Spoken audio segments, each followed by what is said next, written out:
YouTube and welcome back to my channel. I'm Tia and today I'm telling you why most of your diversity and inclusion efforts this year will fail. First of all, who the heck am I to even have an opinion? If you guys don't know, I'm Tia, the American girl in Italy. Yeah, super random. At 18, I decided to move here for university, and then after I graduated, I stayed and have been working ever since. Before moving to Italy, obviously, I lived in the United States of America, and while I was there, I did get the opportunity to experience quite a few different work environments. So I've worked in the States, I've worked here, and I've really worked a wide range from blue collar to white collar, huge multinational corporate to small startup. And I have quite a few experiences in these spaces as a Black woman. So I've thought a lot about this stuff. I've read a lot of different ideas and stances on it. I know about the principal books that help you try to get around this topic, but I'm just going to share with you guys today some of my conclusions as to why I think that most diversity and inclusion efforts in 2021 aren't gonna work. They're not, from what I see so far. Yes, the intentions, good intentions are there, but can't eat intentions. The first reason why your diversity and inclusion efforts are probably not gonna work this year is because it's not human nature. Let's take out the sticky R word out of it. Let's take racism out of the equation. And say we have a company of 10 workers. 9 of these workers are very similar. They have the same nationality, the same religion. We'll even go as far as to say the same ethnicity. And so, despite the fact that, yeah, they're all individuals, they're still going to think similarly on certain topics because they have that shared background and that shared experience. No matter how individual all these wonderful individuals may be, if you grow up in an environment, that environment is going to form you. Now, let's add one more person to this 9-person company and say that that person is different. Let's say they come from a different country, maybe they're from a different ethnicity, maybe they're also a different religion and sexual orientation. Let's just add on different layers of diversity. What happens when you add this different person to the company of 9 similar people? Once a question pops up, the 9 people are very likely to approach and process the question in a similar way because they're drawing from their own experience, and their own experiences are similar due to where they were brought up. That one person, that we'll call them the minority, who has a different experience, a different cultural baggage, they're different.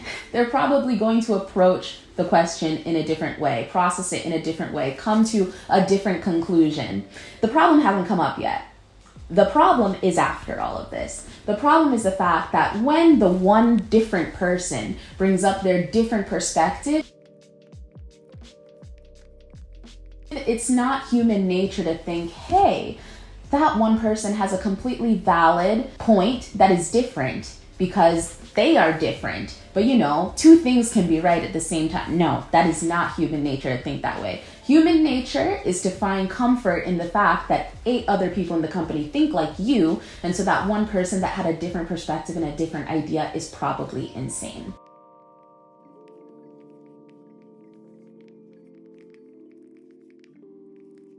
And that's when the problem happens. Corporate culture and these corporate structures were not made for diversity.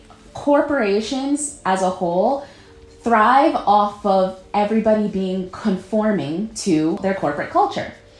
Corporations are all about conformity, conforming to the structure of the corporation that has been set in place by history, okay? Because no matter how different these companies are, they all actually are the same and they all have the same objective of making a profit. As a whole, we'll just say that corporates as an entity, they do push you towards conformity. So it makes no sense, or it shouldn't be surprising that now that we're suddenly, without changing anything about the structure of corporations or the approach of corporations, we haven't changed anything, but all of a sudden we're like, oh yeah, we need diversity. We need to add an extra person. We need to hire, you better hire some Blacks, hire some Asians so we can fix this problem. but actually you're not even going to hire blacks or Asians. You're probably going to hire one per office. That's what usually actually happens. And then we'll see the same example that I just drew out for you guys happen again and again and again. And the conclusion will be that the minority will fall into one of two groups. One that just grits their teeth and smiles for the next 40 years until retirement. Or two, the one that quits and becomes a serial entrepreneur. I've never met a minority that is not in one of the two groups. Shock for the white people watching. But it doesn't stop there. It's not just our human nature and how we approach minority, majority situations. I'm not talking about ethnic minority, but just in general. If you are in a situation where the majority of the people think similarly because of their background, when it comes a time where there's a difference in opinion, the majority will find comfort in knowing that the majority thinks the same way. I hope that makes sense. Another part of this problem is the fact that people just refuse to truly acknowledge their privilege. Now, acknowledging your privilege doesn't mean just saying, oh yeah, well, I've woken up today and I've decided that white privilege or any other privilege exists. That's not enough.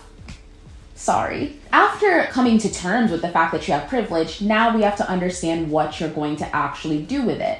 And also, you have to be thinking about this all the time, because since we've been raised in such a way and since it has become our human nature to not think about things in terms of diversity and inclusion, if you're not actively checking your privilege, actively using your privilege to be useful, and actively trying to dismantle the systems that your privilege is allowing you to advance in, then nothing is going to change.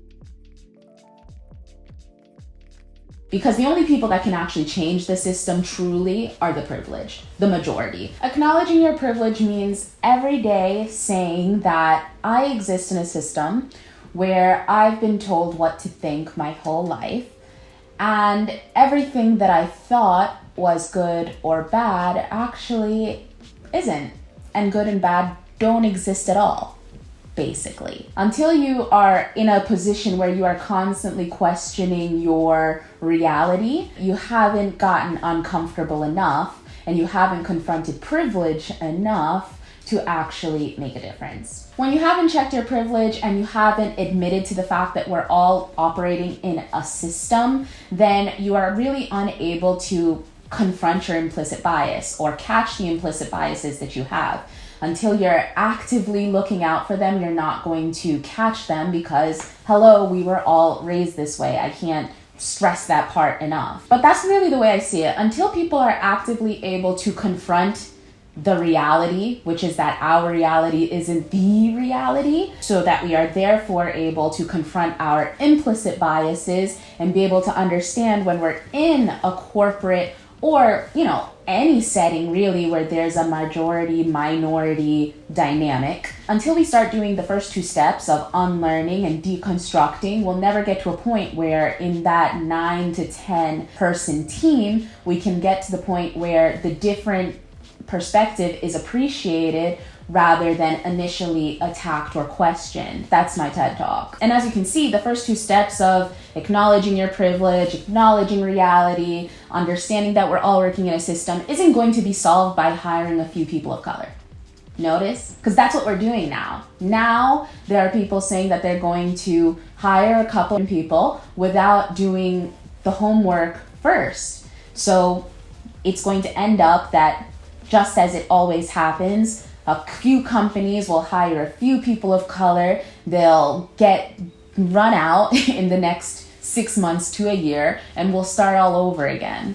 So that's the way I see it as a person of color that's worked in a lot of different places. And now I also work in this field. And so yeah, that's why I think that most companies and most realities won't have very successful D&I initiatives this year. But if you want to take my advice of the things that I just said in this video, maybe you can be one of the companies that's able to do something that works. I actually wrote about this topic and many others in my book called Racconti, if you want to buy that. It's only in Italian right now, but the more people that buy it in Italian, the more likely it will be for my publishing house to also get it published in English. So yeah, go, buy. I'm just kidding, but I'm actually not kidding. I'd love to hear what you guys think on this topic as well. I'd love to hear your guys' opinion. What do you think about what has been done so far in the world of diversity inclusion and the current trends that are happening? Do you think that it's going to work, or we're just living in a moment where people's consciousness have been peaked, we'll say, but we have a long road ahead of us and it's not going to be easy, and people are just generally lazy. So I am cynical, but I'd love to be wrong.